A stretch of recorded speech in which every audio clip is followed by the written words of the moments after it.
Hello viewers, welcome to my channel. আজকে আমি আপনাদের সাথে শেয়ার করব দারুণ সুস্বাদু পাউরুটির পায়েস রেসিপি।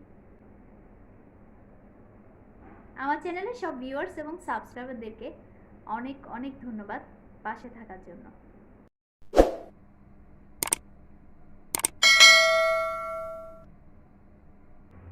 পাউরুটির পায়েস তৈরি করার জন্য আমি 2 পিস পাউরুটি নিয়েছি।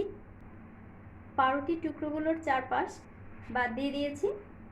এবার আমি আরও ছোট ছোট টুকরো করে নিচ্ছি।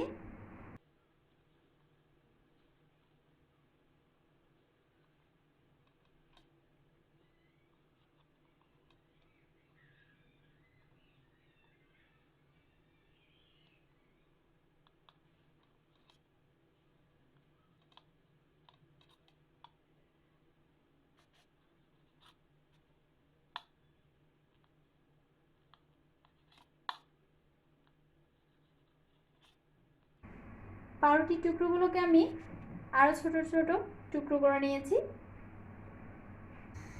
চুলায় একটি সসপ্যান প্রিহিট করে বড় কাপে 2 কাপ লিকুইড মিল্ক নিয়ে নিচ্ছি।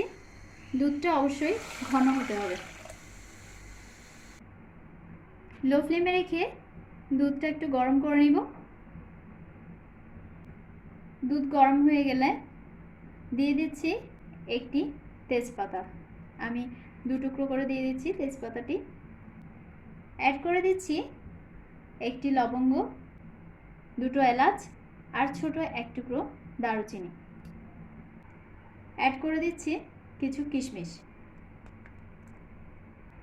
এবার নেড়েচেড়ে জাল করে নিব।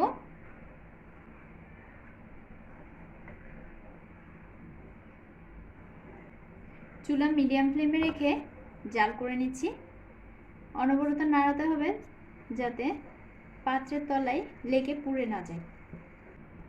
2 মিনিট জাল করার পর অ্যাড করে দিচ্ছি 2/3 কাপ চিনি।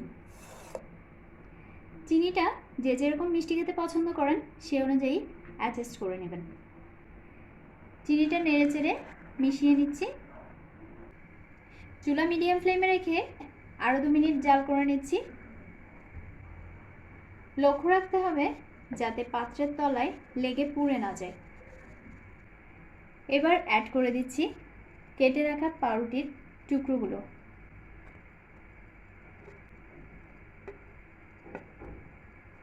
নেড়েচেড়ে মিশিয়ে নিচ্ছি।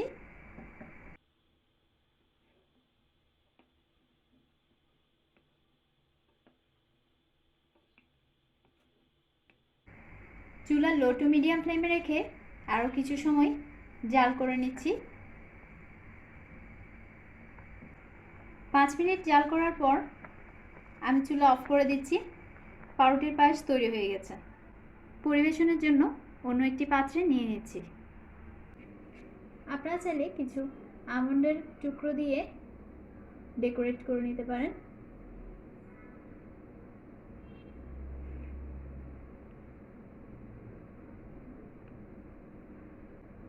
তৈরি হয়ে গেল দারুণ সুস্বাদু পাউরুটির পায়েস। ঝটপট অতিথি আপ্যায়নে পাউরুটির পায়েসের কোনো জুড়ি নেই। রেসিপিটি যদি আপনাদের ভালো লেগে থাকে তাহলে ভিডিওটি লাইক এবং শেয়ার করুন, আর সেই সাথে আমার চ্যানেলটি সাবস্ক্রাইব করে নিন এবং পাশে থাকা বেল আইকনটি ক্লিক করে দিন যাতে দারুণ সব রেসিপির নোটিফিকেশন পেয়ে যান। ধন্যবাদ।